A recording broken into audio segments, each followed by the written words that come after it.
The time is now 7:20 here in the studio. It's Thursday. You know what that means. Time for today's 마음 톡톡.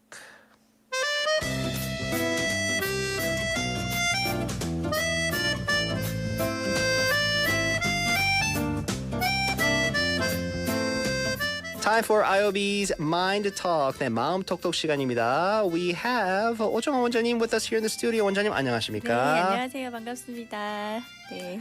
Hello, hello. How are you today? Oh, I'm doing great. Good. 원장님, I also wanted to ask you, Sure. what emotion takes up most of your day? I'm really Recently, curious. you Yeah, mean? as a person whose main job is to hear other people's emotions, right? What emotion takes up most of your day, do you think?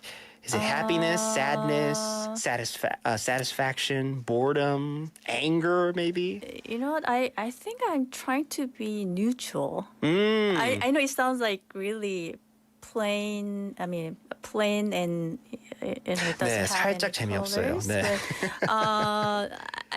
Why I'm trying to be neutral during the day is that, you know, like when I listen to my clients' stories, yeah.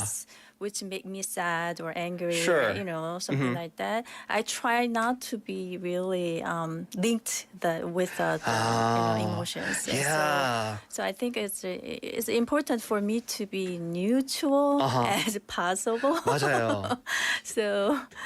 And that's something as professional therapists and like counselors and psychologists and whatnot, that's probably something that you learn, right? And you're trained in not getting too attached to the your patients or clients' emotions. Because if you always do that, if you always empathize, if you always side with them and you feel what they feel, like I'm sure like your emotions are always depleted by the end of the day, right? And you don't know what to feel for yourself. 엄청 혼란스러울 것 같아요. So 그렇게 when I 되면. couldn't do control my emotions, that I think at like the beginning of my therapy first year or second year, it was Of a your long career, time yeah. ago, in my career. But at that time, like even if I'm already done with my work, but afterwards I'm worried about my clients. You know, what if she or he doesn't show up next week? Yeah. Like because of somehow like they're depressed Because things turn or, bad, or whatever. But after I realized that it was not like helpful or healthier for me. Yeah, it's not And worth it, especially for your health, I think. So I was like, I need to be, you know, make a distance from my client. I mean, I'm actually when I'm in the therapy, I'm really listen to them. You know, I just really be with them. Yeah. But after done, like my working, I want to be, you know, take my own life, not like someone else's worries and you know, Yeah, things like definitely. that. And so that's what I'm trying. I'm not, you know, neutral every single time, Yeah, you yeah. know, every time. But that's what I'm trying to do. And I'm usually like to be neutral and calm. Like, Yeah, I think that's great.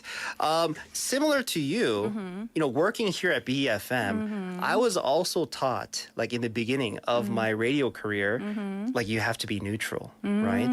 You can't like take too many sides because, you know, who knows who might be listening, right? So I usually keep like those kinds of opinions like to myself.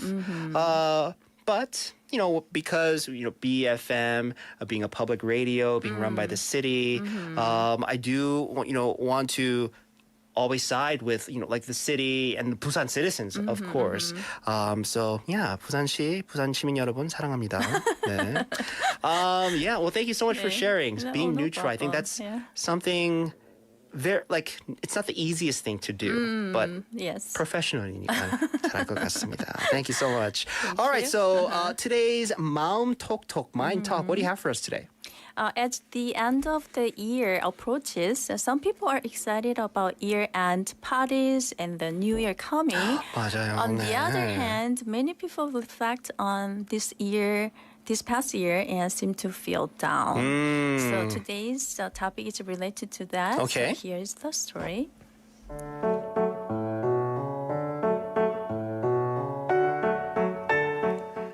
I'm a guy in my late 30s. there's only a month left to the end of 2023. When I reflect on this year, it has been a series of highs and lows. Somehow, it feels like there's something missing, and I find myself overwhelmed by a deep sense of emptiness. When I was younger, I used to hang out with my friends and join parties at year-end. However, I don't feel like doing that any longer. How can I deal with the feeling of year-end emptiness?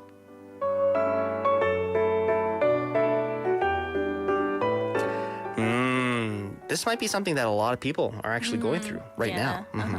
So let's refer to this writer as Taejin. It sounds like you've had quite a journey this year filled with ups and downs, changes in preferences and interests as we grow older are natural. So, and it's okay not to feel the same excitement about year-end celebration as you did in your younger days. Yeah. Many people may feel a sense of emptiness, especially when reflecting on the past. So, Minsu, what are your thoughts on Taejin's situation? So, as I was listening to reading Taejin's story, right? My first thought, honestly, 솔직히, is because Taejin's getting old. Oh, right? okay. In his late 30s, I think me being in the same spot. And when I was younger, it was all about like hanging out with my friends, in college and like after college, like year-end parties, especially Christmas, New Year's. But as I, matured, got older, now I'm an adult, I have responsibilities. Now that I have a family, even more responsibilities. Like because that has taken up most of my time. In my young days, I used to like hope and dream. 내년엔 이거 해야지. 올해는 이거 했나? Yes, right. I succeed in this. Or sometimes if I fail, I tell myself, I failed this year, but it's okay next year. Next year I'll go for it. But in these days, like even setting goals is something that's hard, right? And as I've come to like this realization that the year end, it just means another year is over and another one begins, and I just continue to get older. Not to sound too sad or anything, but I guess that's kind of like what Taejin is going through. But I'm sure there's a little bit more to this, right? So year-end syndrome is when people start feeling a mix of emotions and stress as the year is about to end. Even though it's not an official term in psychology, it's just something many people go through. It's like a shared experience when we are getting close to the end of the year. Yeah, so year-end syndrome, as the year starts to end, I'm sure there's many thoughts on the past year and many thoughts on the year coming, right?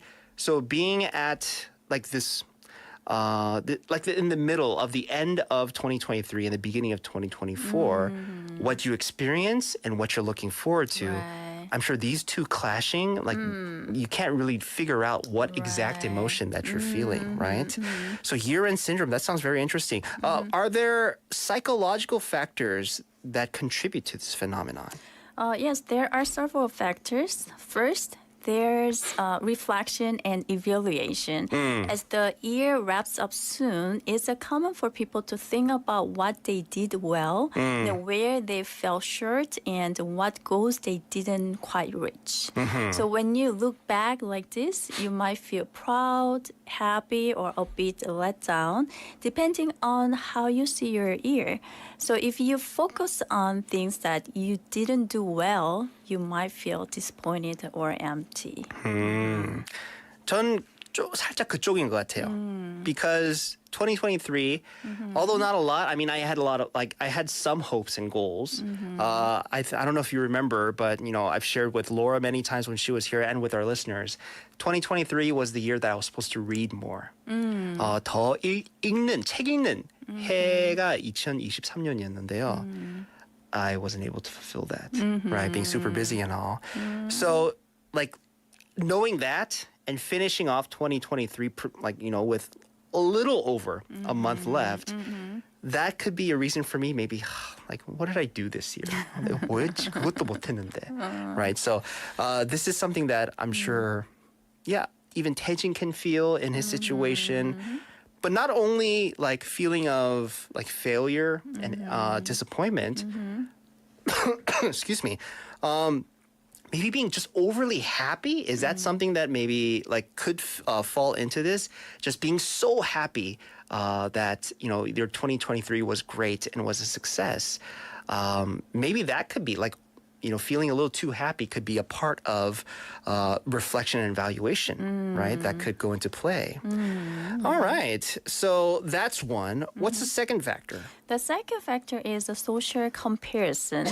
Sometimes people might compare their lives to others on social media, especially during holidays. So when you see pictures of others having what looks like the perfect celebration or achieving cool things, it can make you feel like you are not good enough or like you're missing out on something. 이거 FOMO라고 하잖아요. Fear of missing out. 네네.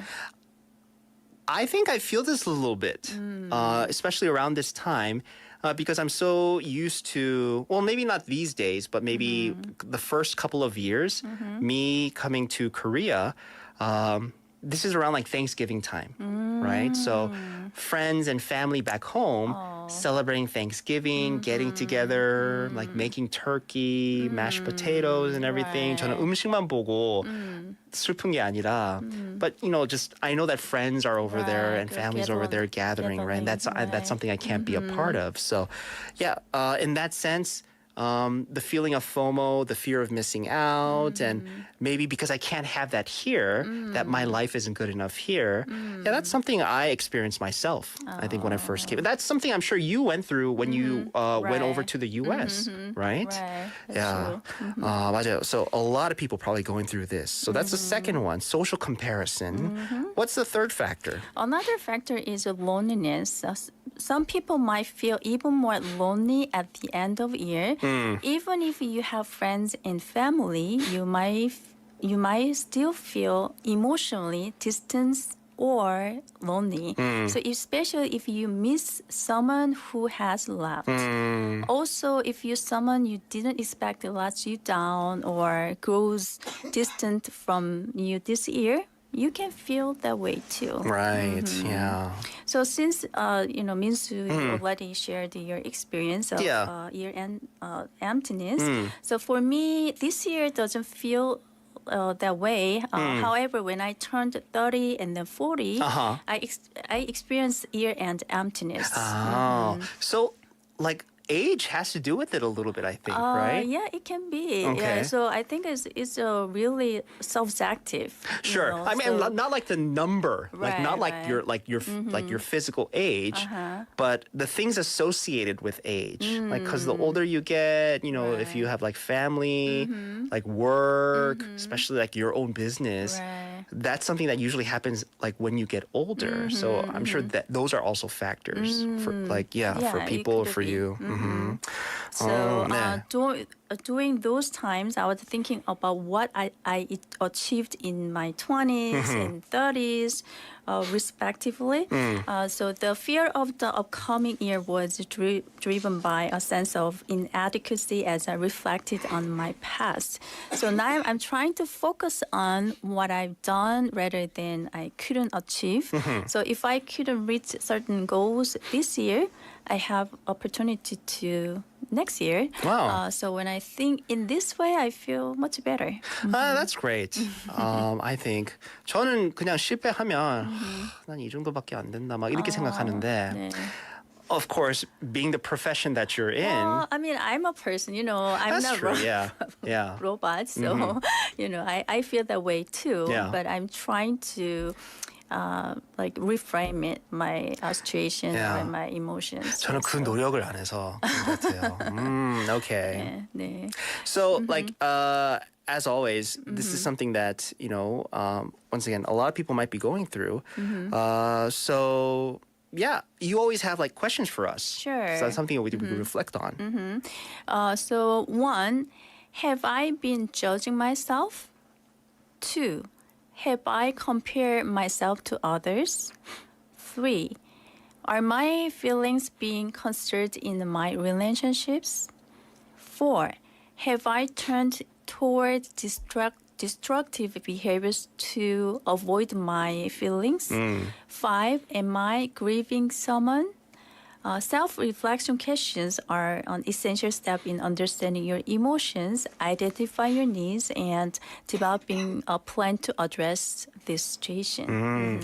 원장님, I have a question. Sure. For number 4, you mentioned the question, have I turned toward destructive behaviors to avoid my feelings? Like, what kind of destructive behaviors are you referring to? I think it can be many cases, but let's see. Like for me, like when I heard destructive behaviors, I think, like maybe like binge drinking or It like can be. picking up like those kinds of habits and vices that aren't healthy for you, like physically even. Some people are playing games a lot.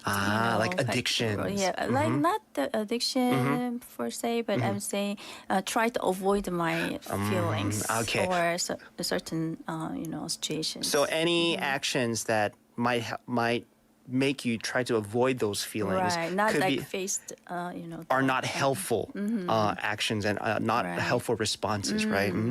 I see.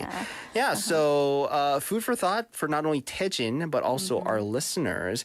These are questions, for Taejin and maybe some of our listeners who might be going through this to consider to help them better understand their emotions, right? And why they might be feeling this. Right. So what can Taejin do in this situation, 원장님? So you should find a quiet moment to think about and deal with how you're feeling right now and talk to yourself honestly with reflective questions and look back at what happened this past year and the good things you did and where you might have struggled. So write down things that make you feel empty. And while you're doing this, you can really get to know your feelings better. Okay.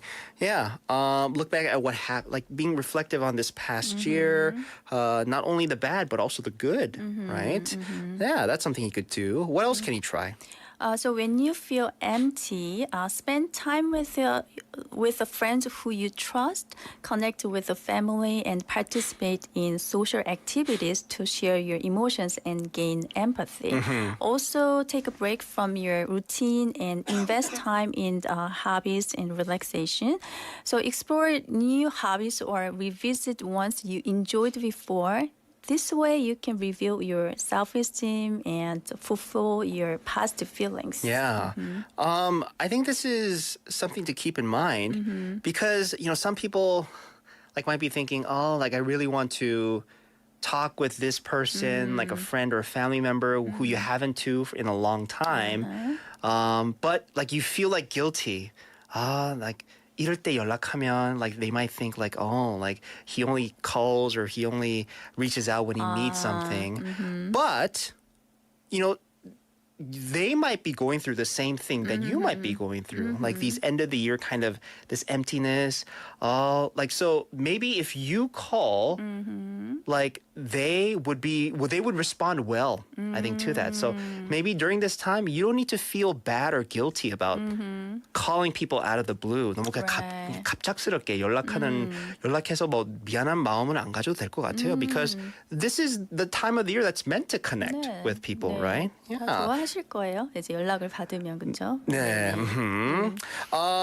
Anything else you want to mention? As the new year approaches, set new goals for yourself.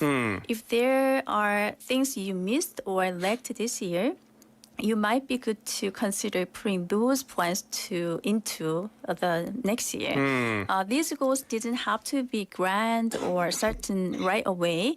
It's important to start with a small step and gradually move toward bigger goals. Oh, yeah, that's true. Like my goal. 책 읽는 거. 네, 책 네, 읽는 reading 거. books. 근데 사실 I told myself read one book this year. 하나 정도라도 읽어라 민수야라고 그렇게 I set my goal for this year. 근데 그것도 못 됐어요 저는. Yeah. I mean, how smaller of a goal can you get from one book, right? Like half a book or something, right? That's something that, but I think if I have one goal as like a book, not like reading everything at once, maybe just by little, but finishing that book within a year, that's totally doable, right? One book a year, right? I'm setting the bar really low. Okay. But yeah, gradually moving towards bigger goals, small steps along the way also helps, right? Good. All right. So once again, a lot of our listeners might be experiencing end of the year emptiness and blues. So today's segment hopefully should help you kind of better understand what you're going through.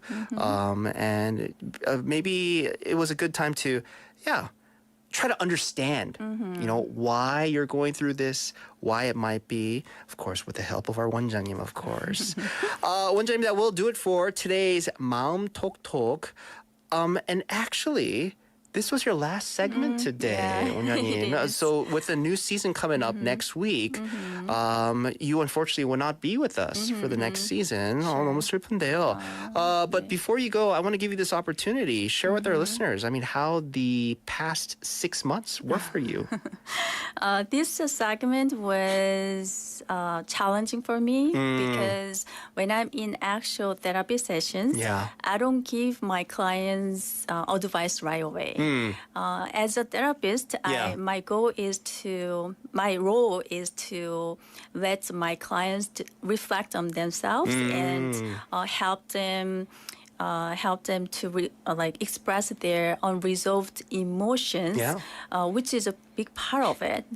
So doing preparation for this segment, I was trying to give a helpful advice every week, even if I had a lack of information about the writers. So, but anyways, overall, definitely it was a great experience for me. And I think, hopefully, I should have let you know that you don't have to feel burdened to provide answers right away. But I think what you provided for me and Laura, who is also with us for a good chunk of the time, and for our listeners, just time to reflect on ourselves. Like during our segment with you, I realized some things about myself that when you were mentioning and kind of defining in psychological terms, it's that's me. And I would never knew. I never know something like that about me, right? Until you brought it up. So not only for me, I'm sure for a lot of our listeners, you brought up, things that maybe they never knew about themselves and now they know. And now we can do something about it, I think, right? So, 원장님, for the past 6 months, 너무 수고하셨고요. 너무 좋았습니다, 이 시간이. I'm really sad that we won't be able to see you next season. But I'm sure this won't be the final time. This is the last time we'll see you. I'm sure we'll see you in other capacities and other, maybe on other shows and segments and whatnot in the future. Sure. But thank you so much for all your hard work and dedication on today's, on this segment. Yeah, 너무 thank 감사합니다. you for all IOB staff and listeners' support. Without you, I couldn't make it. 네, 너무 감사합니다. So once again, the final segment of Inside of Busan's 마음 톡톡, Mind Talk with 오정아 원장님. 원장님 그동안 너무 수고하셨습니다. 네, 감사합니다. Thank you.